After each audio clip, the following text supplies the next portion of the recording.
All righty, YouTube, what's going on? It's Juan Gotti here with yet another Washington football team video.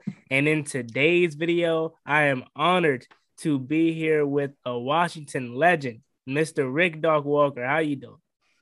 I'm doing good, Warren. Good to be a part of your broadcast.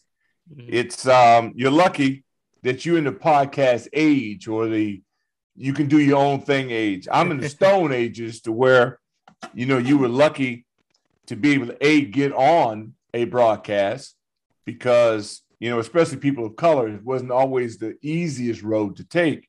Mhm. And so guys like Dave Sims, James Brown, Glenn Harris, guys who offered opportunities. Glenn Harris put me on the air at WHUR Mhm. in 1980. First time I got a chance to go on, and Ken Beatrice, Let's Talk Sports, and you might not even heard of him, but he was the kingpin. The time they tell you that doesn't work was the only time they were on, from 7 to 10 at night. Mhm. And so we've definitely progressed. I'm happy to see the industry grow. I'm happy to say, the shows like We Are Athlete, Shay Shay, my boy, 84, Sharp. There are Mhm. people doing this thing in a level and a way that we always communicated off air. Mhm. And now we're able to be yourself on air.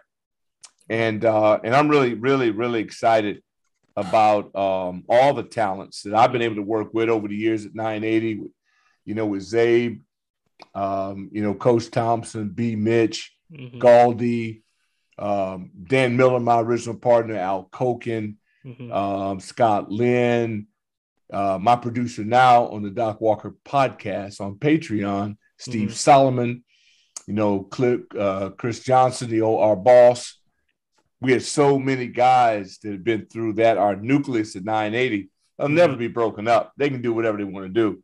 We'll never be separated because of what we were able to do in the Super Bowls, NBA championships, All-Star games, all the things that we did, man. Mhm. It's amazing. And so I'm happy I'm a big proponent of the industry because hell, I don't want to go out and be involved in a manual labor task. Mhm. I did this to avoid stuff that now there's a lot of work. This is not easy. Mhm. Is you're gonna find out you gotta grind, man. And you call me and said, when can you go? I go now. Right. I don't put nothing off. Let's go. I mean, let's do Mhm. this because I want you to have that sense of urgency that it's important what you're doing. You have a following, people trust you, and you become obligated to them. And I love that responsibility. Mhm. Yeah, I appreciate the words, and I want to talk about before we get into the Washington football team. You talked about your Okay. first time on air. How was that? Were you nervous? Could you take me back to that experience?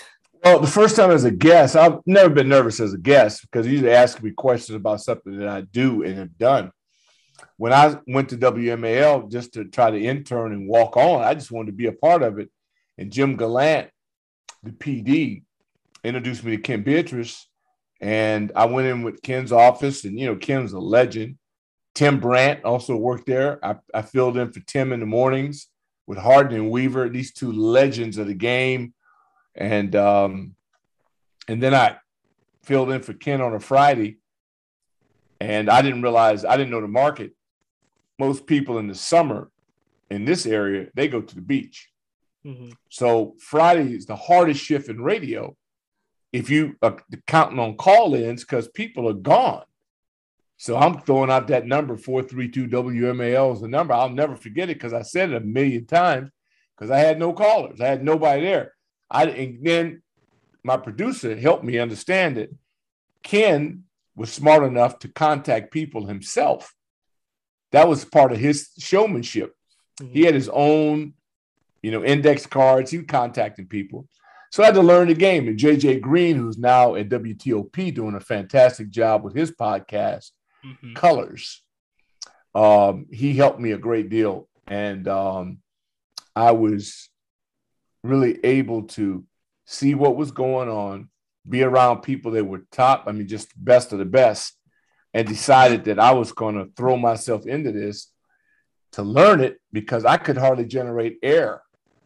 The Mhm. first time I hosted a pregame show, remember the seat cushion game? You might not have been born. They played the Atlanta Falcons, and there was a seat cushion game. They threw all the seat cushions at RFK Stadium. I did that game. I did the post game on that, and I had a hard time generating oxygen. I had Sonny Jurgensen, Sam Huff. They were in the booth, and it was crazy, man. I could hardly generate air to get out to say a word. But you learn, you get over it. You have to, you want to do this, you understand to turn nervousness into an asset, into fuel to keep you going, and everybody has to do it. The first time you drove a car, you were scared to death. First time you went on a date, you were frightened. First time you do anything really of significance that's new, it's okay to be uncomfortable, but get over it, and develop your own style. Yeah. It's funny that you bring up my age. I am young, never experienced the RFK days, and that's leading me to now talking about the Washington football team.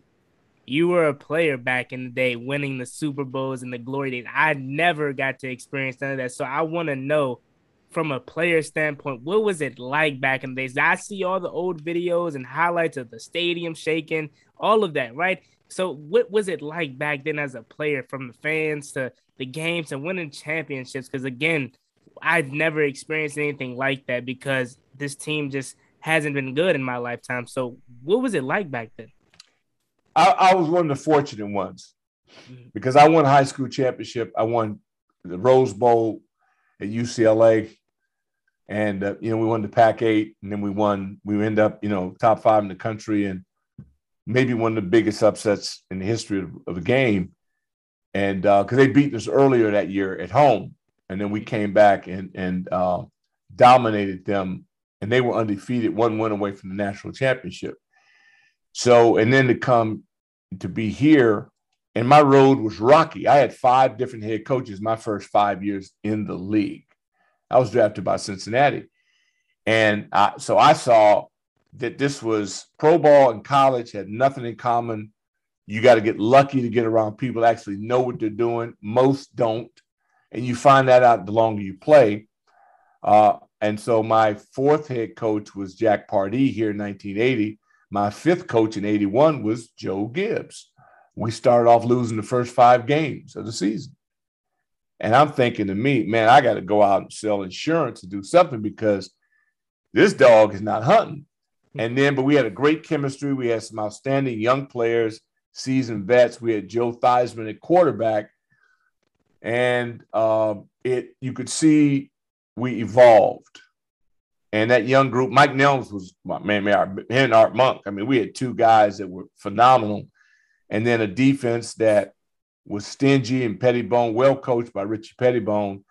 So we lost the first 5. We ended up going 8-8. So we closed the cushion on that season. Then the next year, we have a strike, but we win the first couple. We go through a strike. We come back. We go 12-1 and win it all.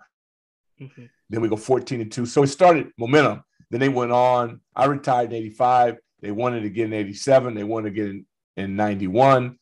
So all of a sudden, we are the ass kickers. And our stadium is the best home atmosphere in sports at the time. Sold out, waiting lines for season tickets. The place rumbled. The place was 55,000. It sounded like it was 155,000. The loyal, the best. The town was painted with posters. It was like a collegiate atmosphere. You see how ruckus it gets at Virginia Tech when Sandman plays? That's the kind of atmosphere we had. I mean, it was just unbelievable. And so these people in this town were lunatics about this football team. So it wasn't no racial tension. It wasn't no economic division. It was all one, burgundy and gold.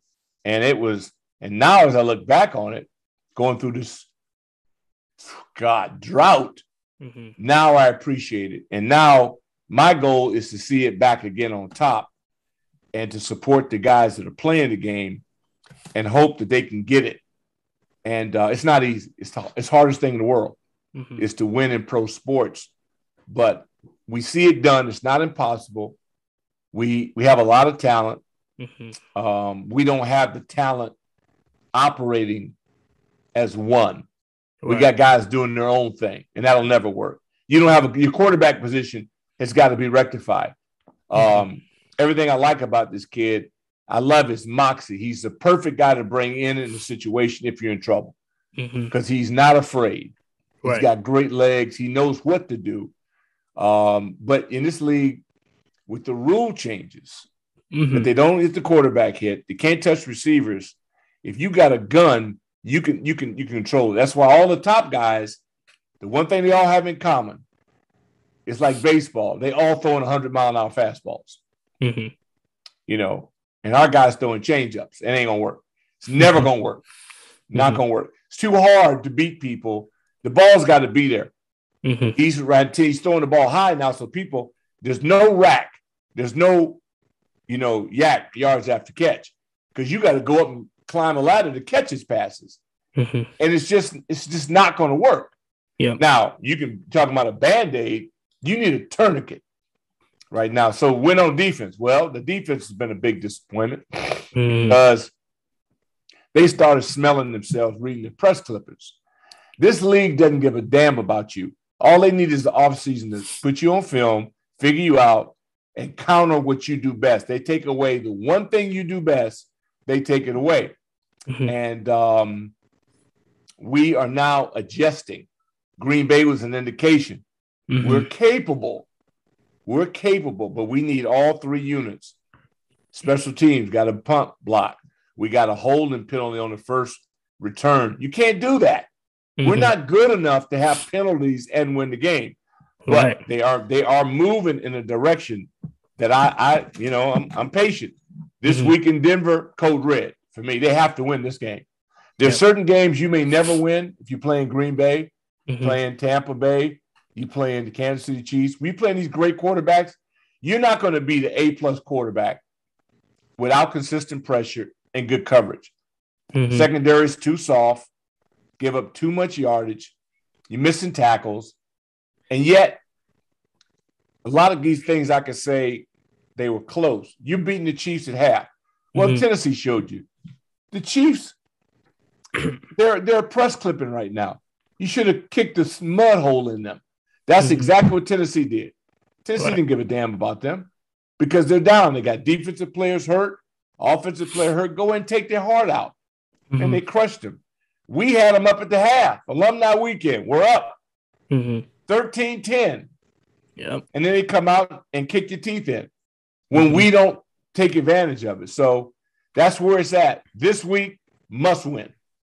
Yeah, I couldn't agree more with about this week being a must win. I do want to backtrack and go to the Packers game because it's so frustrating because you can easily say this team could be 5-2 or 6-1 or even, undefeated for that matter, because it's there. This team can win games. And that's what made last week so frustrating is because this team should have won that game. Yeah. Well, I don't say shoulda. I don't know how you can say shoulda when you can't complete passes. You get a guy that slides at the 1 yard line instead of running in. No, I don't know about shoulda. Not Aaron Rodgers. I don't know. They had 4 starters out. Everybody that played them in the red zone had scored 15 straight times. We get nothing. Yeah, and that's what I'm saying. You have a wide open touchdown and you don't walk in. Then on 4th and goal, you go with the quarterback sneak, which wasn't a bad call at all. The only problem that I had with that call was the way they were rushing. I see that they were trying to get Green Bay catch them off guard or whatnot, but you didn't have to rush that. You were literally at the half-inch line. You wouldn't even be in that predicament. And then you on the following drive, Terry McLaurin, our best wide receiver, arguably our best player, he has a rare play where he doesn't catch a ball. And then Ricky Seals-Jones, I hear a lot of people trying to say it was a pass interference call. Yeah, I mean, you can decide that whether or not, but you're not in that predicament if Terry McLaurin catches the ball on the previous play. So it's a lot, with this team. It's just like they're there. You see it, and I just don't know what it is right now. So that takes me to my next point about the defense. Fans tend to overreact, as you know, and you hear a lot of people saying fire Jack Del Rio. With this defense, who do you put the blame on more, the players, or do you think it's the scheme, the personnel with Jack Del Rio side of things? Coaches don't play. Mm-hmm. Jack has been at the top of the heap. Whatever he's asking them to do, like they did last year, they have to trust it. Jack's not missing tackles. Jack's not giving up big cushions. Mm-hmm. Jack's not running himself out to play as a pass rusher, just running upfield. Nothing's out there. They just push him out. They run upfield. Our two tackles are playing at Pro Bowl level. Mm-hmm. And we got Ioannidis coming in. He's a beast. Tim Stll is a bear. We got 4 tackles that can play. Might be the best 4 tackles in football. Mm-hmm. But they can't get credit for it because they're not working a unified effort. It's everybody has a lane, and apparently they got guys freelancing. They jump off sides. They're just not disciplined. And until they become disciplined and play the defense, we're going to have these inconsistencies. And if you blow Denver, the game that is winnable, well, Denver's laughing because they think this is a cakewalk for them. Mm-hmm. So we're going to find out, but I don't put on coaches. I'm like, I don't buy that. Players play, coaches coach. Yeah, and I couldn't agree with that more. Like, a lot of fans are commenting on my videos, and everyone in this area that's, talking about this team is putting the blame on Jack Del Rio. Now, am I saying he's 100% innocent? No, but he, again, like you said, he's not out there missing tackles. That's one thing that blows my mind is Kendall Fuller and William Jackson. They come downhill, and instead of doing what Danny Johnson did 2 days ago Sunday, coming downhill and making form tackles, square your body up and drive your target into the ground. They're trying to shoulder tackle them. And Travis Kelce isn't going down like that. Tyreek Hill wasn't going down like that. It's like, I don't understand. It's like they lose their mind and they don't remember what they were taught in Little League. It's simple things like that just irks my nerve with this team. And again, like I said, I agree with you, man. It's on the players to do it. It's on the players to do it. Now, I want to transition to the offensive side of things. Taylor Heinicke. It was a lot of hype coming in with Taylor Heinicke, and I love the guy, man. Again, I love his story. I love what he can do. And the biggest thing that I have a problem with Taylor Heinicke is, and that he didn't do it in Green Bay, which I was really happy about, was in the losses, besides, not counting Green Bay, in the losses that we had, at least in my opinion, I felt like he wasn't playing like himself. Because when you look at the wins that we had in the Giants game, and then in the Falcons game, he was playing like himself, throwing it up, you know what I'm saying, playing risky, I'm just being that edgy guy. That's his play style. And then when you look at all the losses, he was trying to be conservative, not make this pass because he didn't want to throw an interception. That's not his game. And in Green Bay, I felt like he was doing that. So with Taylor Heinicke, how have you assessed his play over the first 7 weeks of the season? And with the thing with Ryan Fitzpatrick, not, on track to come back like we thought he was, even when he is healthy, do you give it back to Ryan Fitzpatrick if you were in charge, or do you just roll out with Taylor Heinicke? Well, again, I'm not the coach, and I don't do the make-believe stuff. You're not going to win anything with this guy. He doesn't have the arm. He doesn't have a championship arm. Mm-hmm. So if they're not going to change the offense to give him more run-pass options to where he can utilize his legs, all this sliding, I mean, the guy slides, just run in, dude. The Lambeau leap for what? You ain't at home. You ain't done nothing. So, no, I'm an Allen guy. At this point, I think Tyler has proven he can play the next 3 or 4 years in this league as a backup because he comes in, he's not afraid. He's courageous. I love his heart. I love his gumption. But you throwing people high, you're gonna get people killed, right? It's just that ain't it to me. I want my quarterback got to be able to throw or run like the kid up in Baltimore. If you ain't running like that, then you need to. We're being compromised. Yeah. The other guy, an old guy, gets a hip injury. He may never come back. Why they've not given Allen a shot, I have no idea. But that's their team; they can do what they want to do. But I'm not a believer in that. It doesn't work. The percentages are too low.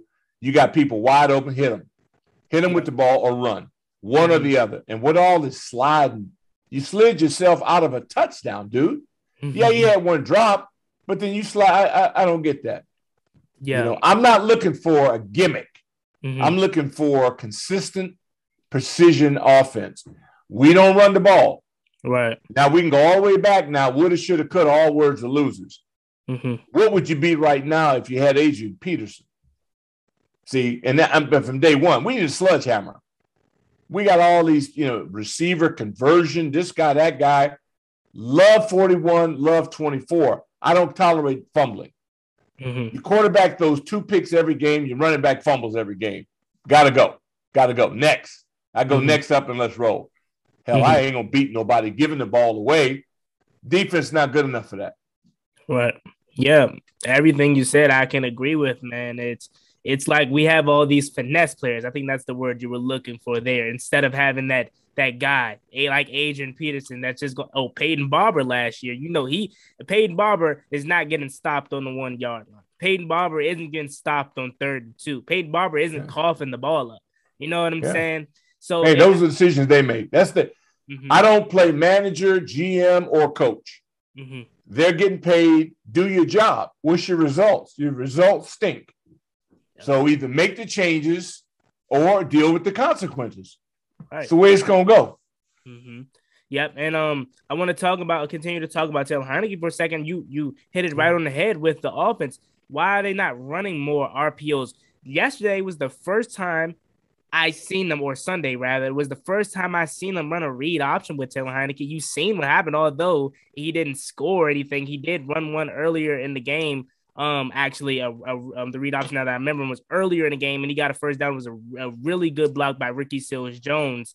Yeah. Why don't we have more of that in this offense? You know what I'm saying? That's where you hear a lot of fans, like we talked about Jack Del Rio. You have some fans. I'm a believer in Scott Turner. I see the things that he do, and I really like the things that he do. I just think he doesn't have a quarterback that not only does he not believe in, but his quarterback is just not delivering the ball where it needs to be, and he's not making the correct reads. So I'm a guy that I believe in Scott Turner. I do think he has some issues with his situational play calling. Like I'm a person that hates when he does, 1st and 10, he throws it incomplete, and then on 2nd and 10 he runs the ball. You get maybe 1 or 2 yards, then you're setting up Taylor Heinicke in a 3rd and 8, 3rd and 9. He's not going to convert that more than likely. You know what I'm saying? So I'm more of if you're going to run the ball, do it on 1st and 10, so then you can have 2 more downs to pick up whatever you did on 1st down. That's my only thing with Scott Turner. But other than that, I really, really like what Scott Turner can do. And I think once he gets his quarterback that he's going to have say-so in and that he has trust in, we could really have a dynamic offense. What do you think about Scott Turner? Well, I don't see none of that because he's had the guy. He's had both quarterbacks. He had Allen and he had Heinicke. We know Schweitzer, Lucas, Ricky Seals-Jones. They've replaced the right side of the line, and we really are functioning well. It's not on the offensive line. Mm-hmm. You got to call runs. We ran the ball 3-4 consecutive times we come out. I'm not a 3rd and 1 empty backfield guy. I know that's cute, and all the young new coordinators are trying to write their name in history. Mm-hmm. You'll be out of work before somebody hires you if you keep that up.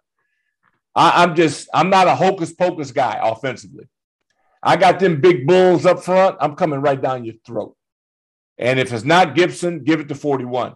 But I'm coming to knock you off the ball. We try to trick everybody. I'm not into that. That's not my cup of tea. I wish him well and maybe prove me wrong. So far, I'm right. Yeah, but I do think, like I said, again, I think we need to get our quarterback. And you alluded to that earlier in the thing where you said you don't think Taylor Heinicke is the guy. I don't think none of us do. Again, he's a great story, a great backup. He's going to be here as a backup for the near future. But as the quarterback position goes, what are you leaning more towards? Try your luck and get someone in free agency this upcoming free agency? No. I'm focused completely 100% on the Denver Broncos. I don't give a damn about the future. I'm in the Denver Broncos this week, period. Okay. You got to play with who you have. This ain't fantasy football to me. We're in season. Mm-hmm. You got 10 games to go. Make it happen. They got to fix it. They created the mess, so now fix it. I'm not letting them off the hook talking about next year now. I'll talk about next year in January. Right now, all I see is the Denver Broncos. and they need to get the job done. Everybody over there picks up a check. Nobody's rejected a check yet. They all go to pay window and get it. So I'm just saying, earn it. Show me what you got. You like him? Put a game plan. It's your quarterback. You know him. You had him. Both quarterbacks he's had. It's not an excuse. Figure it out and get it done. Yeah, totally, man. With the Denver Broncos up on the schedule this week, again, like you said, although we may be looking at them as food, they're looking at us like food. We're both coming in on very, losing streaks. Both quarterbacks aren't the best, whether you go with Teddy Bridgewater or Drew Lock over there, and then us, we're not the best at the quarterback position right now. So I think both teams are looking at each other, and they're pretty much the same. We thought we both were going to have dominant defenses. Denver defense was off to a great start this year. And then, again, this offenses aren't the best. So when you look at the Denver Broncos, how do you see the way Washington can win this game? What do you see them having to exploit to beat the Denver Broncos this Sunday? Well, they got to run. To me, they got to control the line of scrimmage. Mm-hmm. We got to stop the run, be dominant on one end, either kill the quarterback with pressure or stuff the run and force them to throw. Our guys in the secondary got to play tighter coverage. We give up too much room. We play like we're scared. And they got people. Everybody in this league has people. It's the NFL. Everybody's got people. Bridgewater, I'd take him right now, but we can't. So you got to go out and try to beat him. And you'll see whether or not they get Vaughn back or not. We're going to see. But everybody's got people. We need our guys to play up to the billing. You know, if you make – my philosophy is that the more you make, the more is expected of you. No excuses. Make plays, come up with a game plan, and execute it. If not, you're going to be boiled in oil because I'm telling you something. It gets worse. This is kind of like a break, having played the Packers. And then you got Terrific Tom coming up, and we haven't even gotten to the division. You got Dak twice. You got Jones, who we finally beat, and the Eagles, who I'm scared to death of because they're stuck on stupid. They throw every play, and they don't get a kid a running game. So I'm looking at the possibility of 5 wins in there. If you get this one, now that's 6. Now you're up to 8, and you got to get one more. You got 500 is the minimum every year, or you should be bullwhipped. I mean, if you can't win half your games in a competitive league like this, and you got resources and assets, then you failed miserably. Right. Yeah. I could agree with that, man. I really do. And I want to talk about the same thing that I always say that you said. The more you make is the more we expect from you. Who does that sound like? I always say it. Landon Collins. This guy is making $85 million. And before the Green Bay game, he wasn't living up to that. And this isn't the first year. This isn't the second year that he hasn't played how we expect him to play. But now he is at the linebacker role. How did you assess his performance at the linebacker role? And do you like him there? Or I like it. Well, that's the only place I want him. I want him in the box. Yeah. I don't care what he called it. He's hung up on what it's called.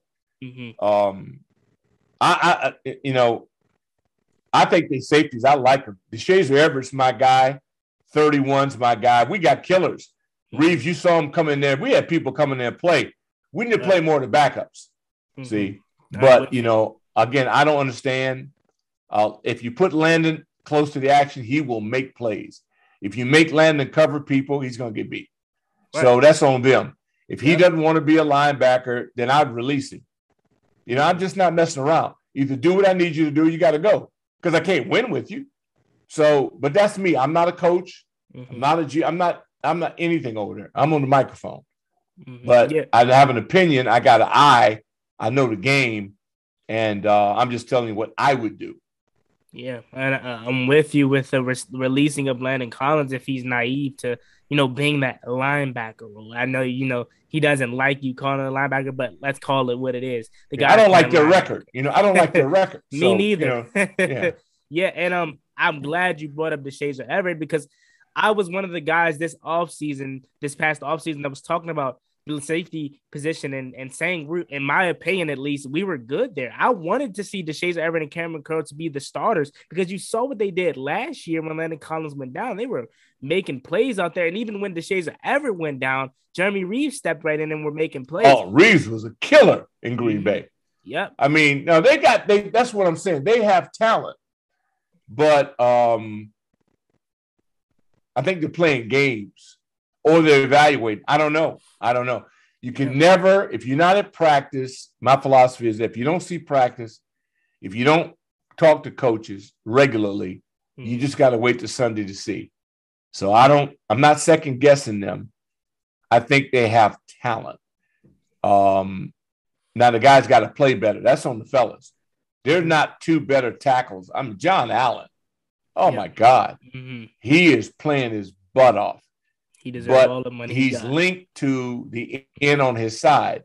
If you have an inside position, you got to take the inside position. We got gaps and holes, and Aaron Rodgers came back and threw a ball across the field. Well, he's Aaron Rodgers. Most people aren't going to be able to do that, but you're playing Aaron Rodgers. So, you got caught. Yeah, exactly. It's great that you brought up Jonathan Allen because he's a guy that deserves all the money that he has gotten from this organization. He's a dog.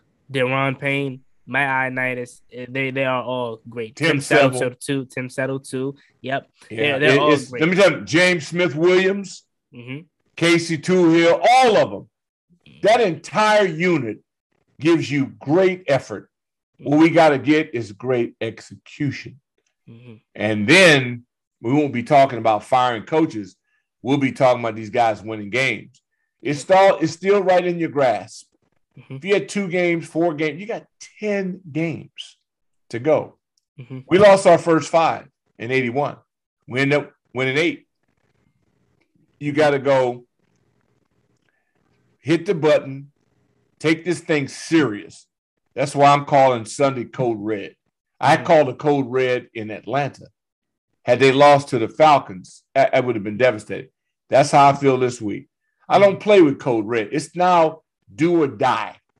Right. You got to go out there and get it. I'm not interested in excuses. I'm not blaming anybody. I need you to play up to your check. Right. We're paying a lot of money and getting very little results. Yeah. I agree. And I do want to talk about you because you seem so, optimistic and you see why, because the talent and the effort is there, but you seem optimistic. Why is that? Do you think we're going to turn it around? Sounds like you do. No, I know what my eyes don't lie. I see the talent. I also see the lack of discipline, and you're handicapped at quarterback, the most important position on the field. So you got to fix it. It's within your deal. You got to get it back. And they want to convert everybody from wide receiver. I don't give a damn. I need a running back to go in there behind that big offensive line.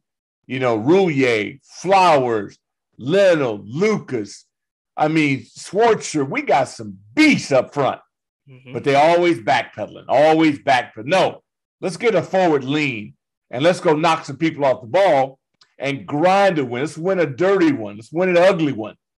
But we got to go out, and put Tinkerbells on and go out and be cute and more spread everybody out, throw the damn ball to the sideline. I want vertical attack, not horizontal.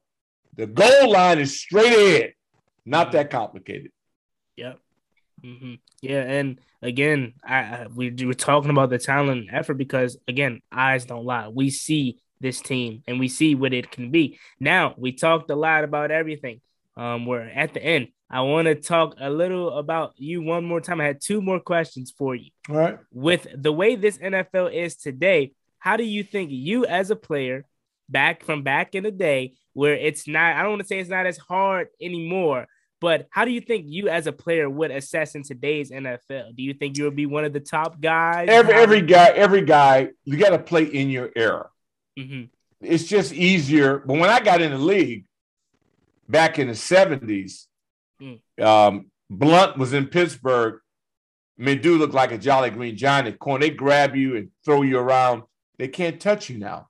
Mm-hmm. Releases are easier. Quarterback can't get hit.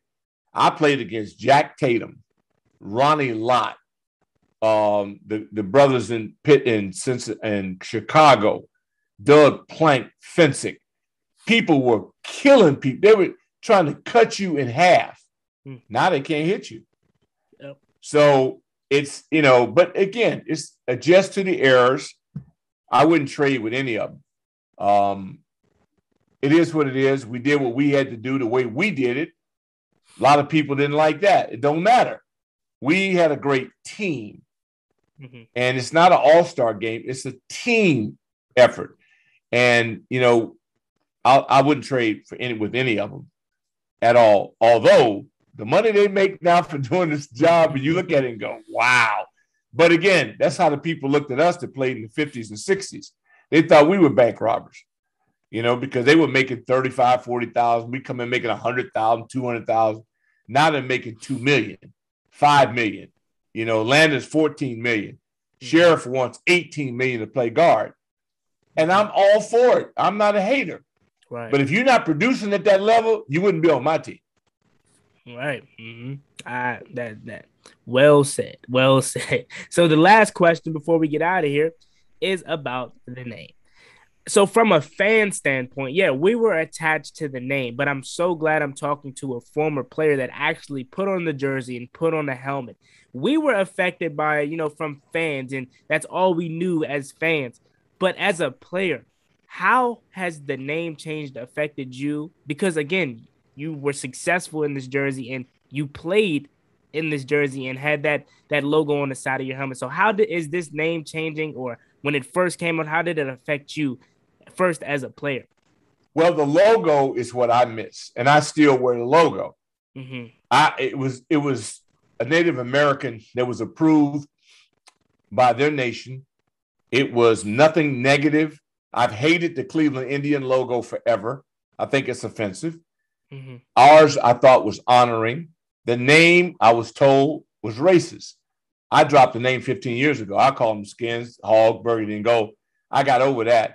If I were in charge, we would be the Burgundy and Gold.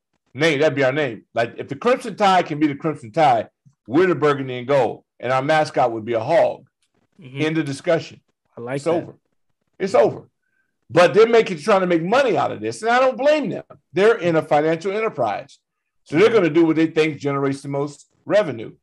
I never knew that the Crimson Tide's mascot, I never knew they had a mascot. It's the elephant. Mm-hmm. I didn't know that, because when they're good, you don't care. We could be the Washington football team. Right now we're undefeated. Nobody would care. Yep. But when you suck, now everybody's talking about, well, what do you – I don't want to be called the Wizards. I'm going to tell you that. So for me, part of my soul is taken away by not seeing that logo. That's hard. But if they were the Burgundy and Gold till my blood runs cold, I would have no problem with it as long as they don't mess with the colors. Because I refer to them as Burgundy and Gold. WFT's cool. I can do football team all day long. You did it last year when they won the East. Football team wasn't so bad. Now that you sucking eggs, everybody's talking about name. It's going to be a marketing deal. I think they've already picked it. I think they already know.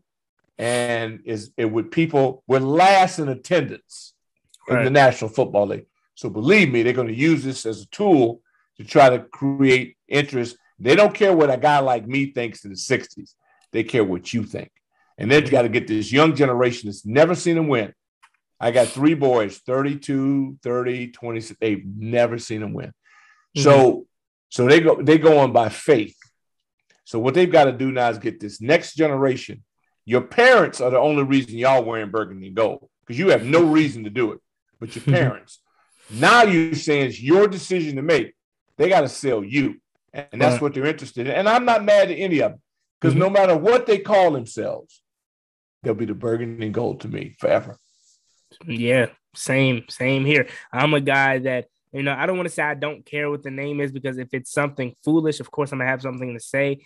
But if it's Washington football team, I don't have a problem with it. It's regular. It's simple. And again, I refer to them as the Washington football team or the burgundy and gold. So I'm right with you. So there we have it, the interview and the video, whatever you want to call it, with Mr. Rick Dog Walker, man. I am honored to have had you on the show. It means a lot to learn from a guy like you because, again, my generation has never experienced the glory days like you.